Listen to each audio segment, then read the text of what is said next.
A little yet extremely powerful class of starship, the Defiant Class would redefine the preconceived notions of the Federation and help shape Starfleet back into an organization that could protect itself and the Federation citizens. But what was the story behind this powerful starship class? Well, today we'll find out. Hello and welcome to another episode of Truth or Myth Beta Canon, a Star Trek web series that dives into the history of any given topic using Beta Canon sources and my own imagination to fill in the gaps. In today's episode, we're taking a look at the Defiant Class as first seen in Season 3 of Star Trek Deep Space Nine to better understand its place in Star Trek history.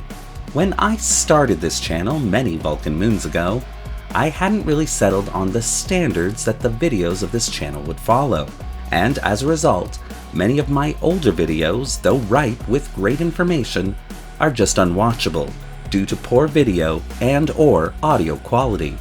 And so, over the remainder of the year, it's my intent to remake and redo these videos, bringing them up to the standards that you all expect from this channel, as well as adding any new information that has since come forward about these starship classes in the new Star Trek series that we all have been enjoying. But as always, because this is just a Beta Canon video, all information relayed should pretty much be taken with a grain of stardust and only considered a little bit of Star Trek fun. And so, with all that out of the way, let's begin. The United Federation of Planets and Starfleet Command was scared. The Battle of Wolf 359 had proven a disaster for both entities. The destruction of 39 Starfleet vessels and a loss of life sitting at almost 11,000 people proved to the member worlds of the Federation that Starfleet was simply not pulling its weight in its defensive and offensive areas. To this end, to allay Federation fears, Starfleet doubled its efforts in anti-Borg technological and starship development.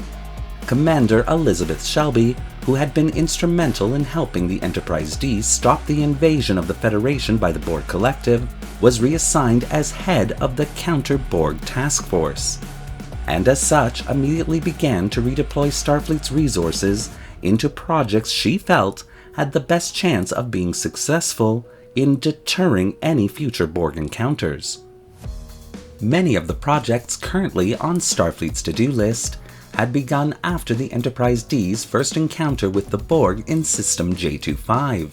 But after this latest Borg encounter, it was clear to Shelby that most of those planned projects simply would not succeed. One project, however, she did see great potential in, and that was the Defiant Project. Basically, the Defiant Project was a design of a powerful, easily constructed starship the likes of which no one had seen before. The problem for Shelby was who should head up this new project, and who could garner the results she needed from it. With the loss of 39 starships during Wolf 359 meant that the survivors of the battle no longer had positions in which to serve in Starfleet, and so many of them were being reassigned to planetary missions. Reviewing the records of the survivors as a starting point, Shelby was immediately impressed by one officer, Lieutenant Commander Benjamin Sisko, and so she assigned Sisko to the project.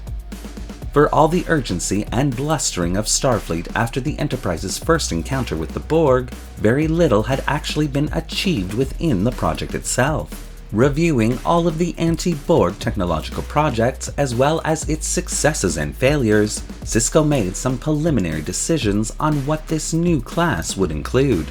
And in late 2368, the Defiant Class would be born. Sitting at a length of 170.68 meters, the Defiant Class was designed to be operated by a mere 50 officers and crew members.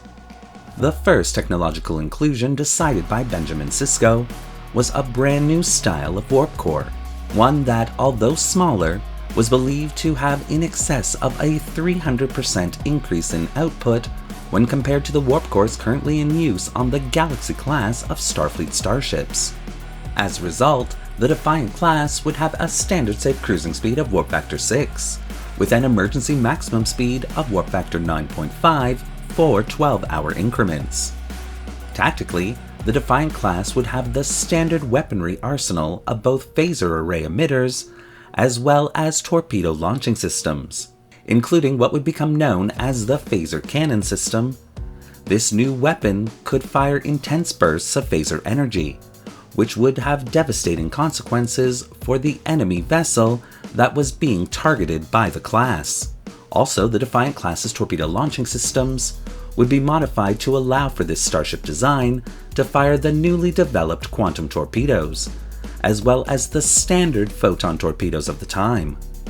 The Defiant class's shielding would be standard for the time, but as an added element of protection, she would be one of the first starship classes to include the newly developed ablative hull armor. Based on the polarized hull plating of early Starfleet starship designs, this new armor would have the ability to absorb weapons fire during a battle, and in concert with its shield systems, meant that the Defiant class could absorb much of the weapons fire bleed-through that currently was a problem for Starfleet starships. A single small drop-like shuttle bay would also be included on the underside of this class. With all these new systems in place, construction on the USS Defiant began in 2368, and later that year she was launched with high expectations for her shakedown cruise. Unfortunately, the USS Defiant did not exactly operate as expected. When tested at full power, the new warp core simply was too powerful for a vessel class of the Defiant's size, and as a result, the USS Defiant nearly shook itself apart. This problem was seen as a minor setback for the Defiant class. That is, until the Federation Council got involved. As with most things, time heals all wounds, and the Federation's wounds from the Battle of Wolf 359 had begun to heal nicely. The member worlds which were worried about the Borg after Wolf 359 had been impressed by the developments made by Shelby's team. These included new starship designs and weaponry breakthroughs, and so with each passing day, the Borg threat became less and less an important issue to the Council. And so, development on the class would be stopped and the Defiant itself placed in mothballs, to become a forgotten starship design during an era of technological breakthroughs. Of course, this would not be the Defiant class's ultimate fate. Having been reassigned as commander of Starbase Deep Space Nine in 2369, Benjamin Sisko himself would pull the Defiant out of mothballs and prepare her for battle against the new threat that the Federation was facing, the Dominion. And with all her bugs ironed out by the excellent team of engineers at the station, the Defiant class would become a key starship design not only during the Dominion War, but also for the Federation itself in general. The Defiant would also be the first starship design to legally include a cloaking device, donated by the Romulan Star Empire in exchange for all data, old and new, gathered about the Dominion, along with the stipulation that the cloaking device would only be used within the Gamma Quadrant. This added technology would boost the effectiveness of the class throughout the Federation. The original Defiant, however, would not survive the Dominion War, being destroyed in 2375 by a temporarily devastating Breen weapon system after the Breen Confederacy joined the Dominion. But shortly thereafter, the newly constructed USS Sao Paulo would take up the mantle of the USS Defiant, after Captain Benjamin Sisko was granted special dispensation by the Chief of Starfleet Operations to rename the Sao Paulo to Defiant in honor of this tough little ship. And by the turn of the century, this USS Defiant would be decommissioned and placed within the Fleet Museum as a testament to the class's importance not only to Starfleet itself, but the entire Federation.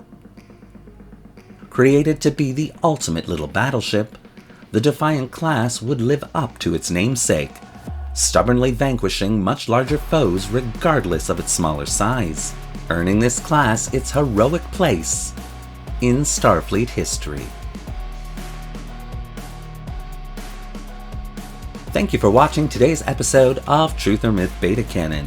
What do you think of the Defiant class and the historical narrative that I've created here? Do you want to see more videos like this one? Well, leave your comments in the section below. And don't forget to like the video and subscribe to the channel, hitting that little bell icon so you won't miss a single video we release. Want to help the channel create a Starship class to help protect the Federation? Then consider becoming a channel patron, a major help that allows this channel to purchase resources and 3D models to keep it going.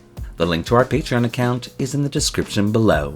Thanks again for watching, live long, and prosper.